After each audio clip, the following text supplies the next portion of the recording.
Ningrum dari SMP Negeri 11 Kota Madiun, calon guru penggerak angkatan 6. Tolak ukur dari kegiatan ini adalah yang pertama, terbentuknya keyakinan kelas melalui kegiatan kesepakatan kelas yang dilakukan wali kelas dan siswa. Yang kedua, siswa mampu menerapkan dan menjalankan keyakinan kelas yang telah dibuat secara bersama.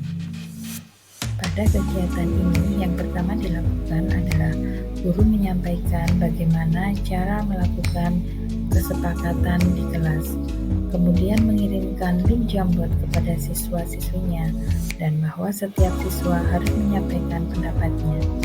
Kemudian siswa mengisikan pada link Jamboard yang sudah disediakan. Hasil dari keyakinan kelas yang sudah mereka tuliskan ditulis untuk disepakati, disimpulkan dari hasil yang mereka sampaikan.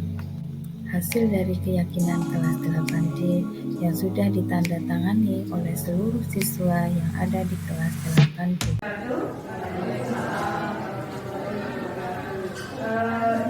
Bapak Ibu Nasional Kabupaten Banten, terima kasih Bapak Ibu sudah berkenan hadir di ruang guru pada siang hari ini. Siang hari ini kembali kami bertiga, para calon guru penggerak SMP Negeri 11 Madiun akan melakukan aksi nyata. Kali ini kami membawakan tema budaya positif. Jadi seperti tempo hari Pak Alex sambat. Kok kalau saya bukunya nggak dibawakan ke kelas ya? Saya seperti itu. Atau harus seperti apa ya supaya anak-anak itu mau memakai seragam dengan tertib, mau melaksanakan tugas dengan tertib, mau mengumpulkan penugasan dengan tertib. Caranya seperti apa ya? Nanti akan dibedah oleh teman-teman saya di sini. Ada Ibu Munfarida dan Ibu Lika Rotianero. Untuk kegiatan ini karena kami bertiga dan kami bagi menjadi 3 part. Part yang pertama nanti membahas tentang ini Bapak Ibu, disiplin positif dan nilai-nilai kebajikan universal. Kemudian teori motivasi, hukuman dan penghargaan perilaku manusia. Ada kebutuhan dasar manusia, keyakinan kelas, restitusi dan posisi kontrol guru serta kebudayaan institusi. Nah, yang terakhir nanti akan ada kegiatan simulasi membuat keyakinan kelas. Bapak itu tidak usah merasa tegang atau merasa ini akan sulit. Tidak, sama sekali tidak, dan kita tidak butuh laptop untuk hari ini. Hanya mungkin nanti butuh HP. Untuk itu langsung saja kita mulai untuk penjabaran tentang apa itu nilai-nilai kebajikan universal dan apa itu disiplin positif yang akan disampaikan oleh Ibu Munfarida. Kita beri tepuk tangan Bapak Ibu untuk Ibu Ida.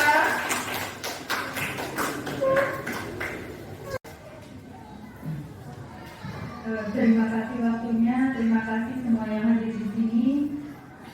Saya akan melanjutkan sedikit berbagi dengan teman-teman semuanya di sini tentang restitusi 5 posisi yang harus dimiliki seorang guru. Di sini ada 5 kontrol.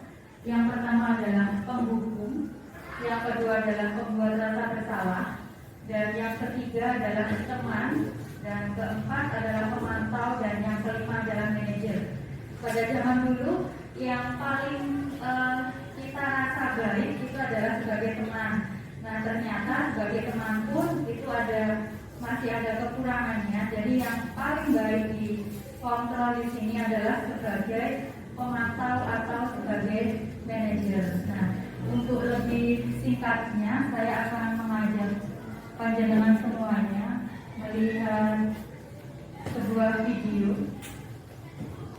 tentang posisi kontrol.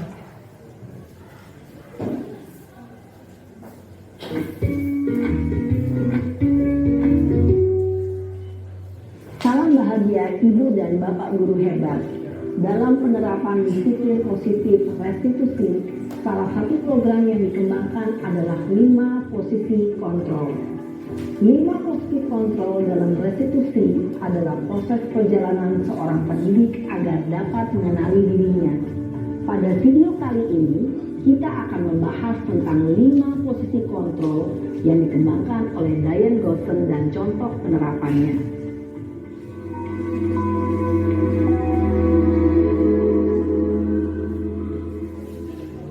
5 posisi kontrol itu adalah 1. Posisi penghukum, 2. Posisi pembuat merasa bersalah, 3.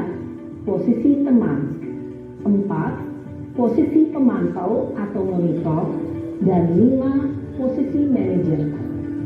Untuk lebih memahami kelima posisi tersebut, mari kita saksikan kasus Naren yang terlambat hadir 20 menit di sekolah dan melihat bagaimana kelima posisi kontrol dalam menghadapi masalah tersebut.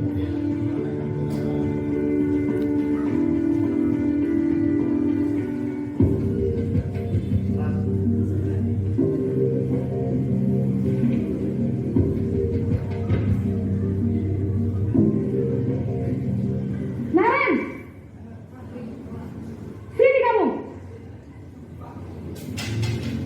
Selamat pagi, Bu. Selalu terlambat. Kamu deh, pasti terlambat. Maaf, Bu. Saya Apa? Apa coba? Alasan kamu apa lagi? Kapan sih kamu tidak terlambat? Malas sekali ya kamu jadi anak.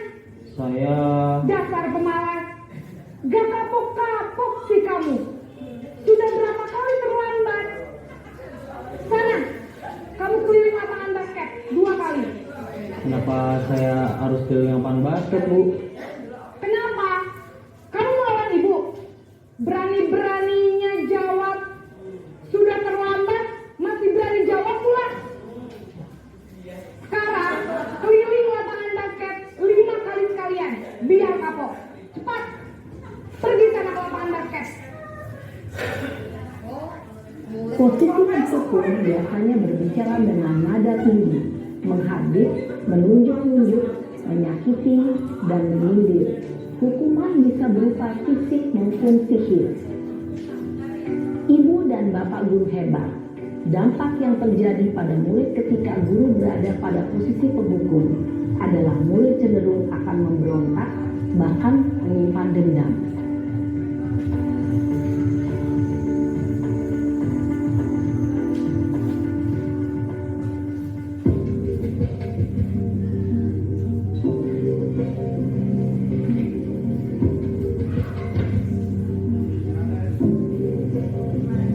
Naren!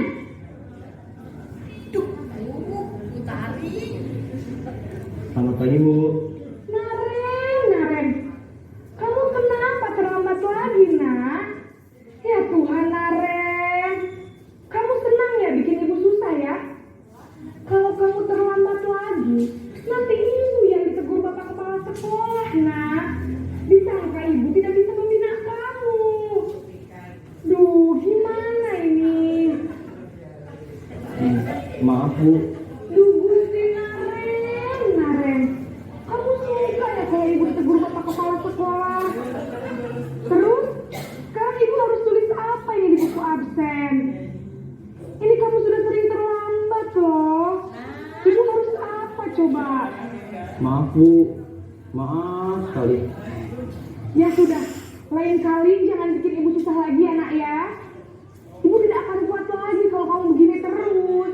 Bisa jantungan kalau ibu ditegur bapak kepala sekolah. Sana cepat kelas.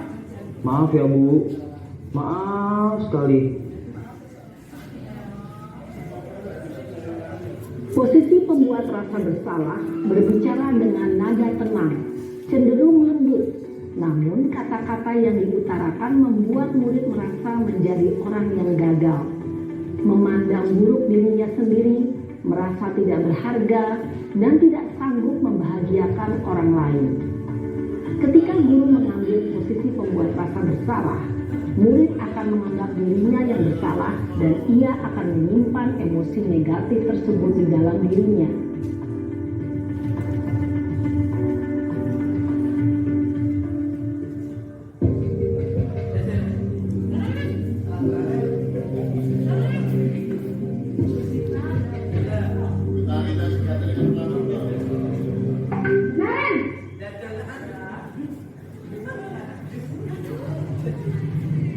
Selamat pagi Bu. Wah, sudah jam berapa ini nak? Terlambat lagi ya sayang. Iya Bu, habis ibu saya lupa bangunkan saya Bu. Kamu malah menyalahkan ibu kamu. Kamu bukannya anak yang larinya paling kencang. Kok terlambat sih? Iya Bu, saya memang terlambat bangun tadi. Jadi biarpun saya lari kencang, tetap gak tersenja Bu. Ya sudah sana. Nanti lain kali larinya lebih kencang lagi ya. Biar gak terlambat lagi. Bikin seneng ibu. Demi ibu. Bisa kan? Bisa lah Bu. Ya sudah sana masuk kelas.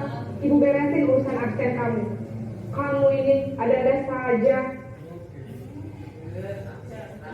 Dalam meski teman, guru berbicara dengan nada suara ramah, akrab, cenderung bersenda gurau untuk menjaga suasana tetap santai. Murid akan merasa senang, aman, dan akrab dengan guru. Identitas yang tercipta adalah identitas sukses atau berhasil. Namun, perlu diingat, karena ini masih dorongan eksternal, maka ada faktor ketergantungan dari murid kepada orang tertentu. Di sini, guru absennya, sehingga di lain waktu, murid bisa berperilaku baik, namun hanya kepada orang-orang tertentu saja.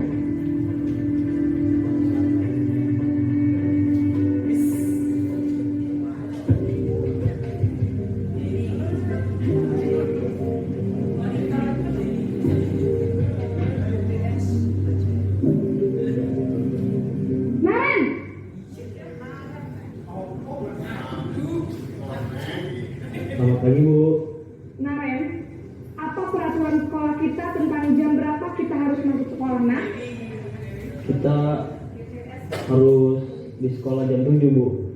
Iya betul, sekarang sudah jam 7.20. Naren sudah tahu konsekuensinya jika terlambat hadir. Paham Bu, saya harus tinggal kelas pas jam istirahat selama 20 menit. Iya benar, konsekuensinya demikian.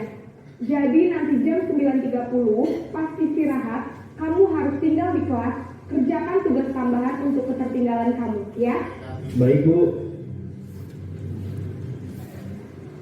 Posisi pemantau mengandalkan penghitungan atau data untuk mengontrol murid. Guru mengarahkan murid berdasarkan peraturan dan konsekuensi. Seorang pemantau menunjukkan bahasa tubuh dan ekspresi wajah yang datar dan cenderung formal.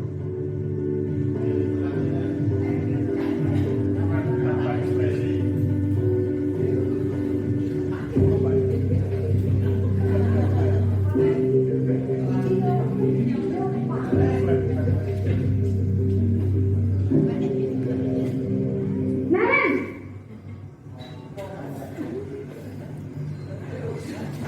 Selamat pagi Bu. Selamat pagi Naren. Maaf Bu, saya terlambat. Iya, sekolah masuknya jam 7, sekarang sudah jam 7.20. Jadi sekarang bagaimana ini Naren? Maaf Bu, saya lupa setel alarm saya semalam. Baiklah, menurut kamu, keyakinan sekolah yang mana yang perlu kamu tingkatkan? Menghargai diri sendiri dan orang lain mungkin ya Bu. Setuju. Jadi, apakah Naren meyakini prinsip saling menghormati tersebut? Iya Bu, saya meyakininya. Apakah Naren bersedia memperbaiki masalah keterlambatan ini? Bersedia Bu. Bagaimana kamu akan perbaiki masalah keterlambatan ini? Saya akan coba untuk tidak lupa menyetel alarm saya Bu. Baik, kalau Naren lupa menyetel alarm di rumah, ada orang yang kira-kira bisa bantu mengingatkan tidak? Ada Bu, kata saya, Kak Emma. Ada lagi selain Kak Emma? Selain Kak Emma, ada ibu saya. Baik, jadi yang mengingatkan Naren adalah Kak Emma dan ibu kamu ya. Kira-kira akan mulai alarm kapan ya Naren? Setelah pulang sekolah akan segera saya lakukan. Baik, jadi Naren akan setel alarm untuk bangun besok pagi dan akan diingatkan oleh kakak dan ibunda Naren ya. Ada lagi yang mungkin perlu dilakukan Naren agar tidak terlambat bangun lagi? Tidak ada, Bu. Baik Naren, terima kasih untuk kerjasama kamu. Sekarang kamu perlu kembali ke kelas untuk belajar. Baik, Bu. Terima kasih. Posisi manajer adalah posisi kontrol yang disarankan untuk membimbing murid memiliki sikap disiplin yang positif, yaitu murid yang mandiri, bertanggung jawab, dan dapat memecahkan masalah. Tujuan dari posisi ini adalah agar murid dapat berefleksi atas tindakannya. Guru akan dengan tulus memberikan pertanyaan-pertanyaan bermakna, sehingga membuat murid dapat belajar dari kesalahannya dan mencari sebuah solusi untuk menyelesaikannya. Ibu dan bapak guru hebat, setelah mengamati adegan kelima posisi kontrol tadi, kira-kira posisi mana yang paling ideal? Posisi mana yang dapat menunjang motivasi intrinsik murid? Ya, tentu posisi manajer. Posisi ini memang posisi ideal yang ingin dituju setiap pendidik. Pada posisi inilah, guru dapat menerapkan disiplin positif yang berpihak pada murid, yang memerdekakan murid. Perjalanan seorang pendidik tentunya tidak mudah untuk sampai pada posisi seorang manajer. Namun, tujuan kita pasti, yaitu menciptakan murid-murid yang mandiri, merdeka, dan bertanggung jawab. Semoga penggambaran 5 posisi kontrol yang telah diperlihatkan ini dapat menjadi ajang refleksi bagi kita semua, agar dapat terus mengasah dan menerapkan disiplin positif yang memerdekakan murid.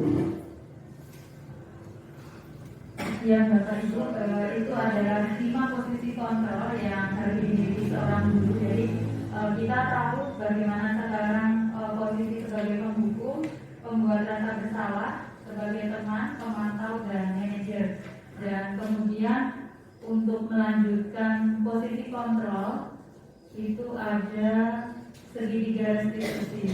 Segitiga restitusi yang pertama adalah menstabilkan identitas. Jadi kita cari tahu dulu, anak tahu apa yang sudah kamu lakukan itu benar atau salah. Apakah sudah seperti tadi, apakah kamu bangun tidur tadi itu terlambat, dia karena lupa menyalakan alarmnya.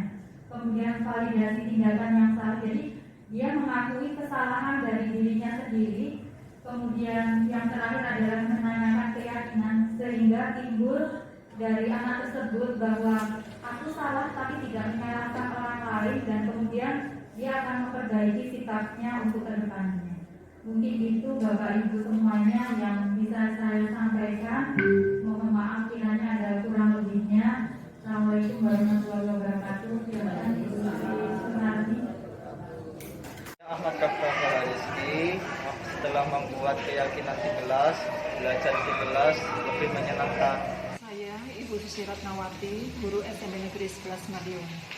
Saya berterima kasih kepada calon guru penggerak SMP 11 karena setelah beliau-beliau mendesimilasikan tentang budaya positif, saya menjadi lebih memahami apa makna dari hukuman, restitusi, dan juga keyakinan kelas.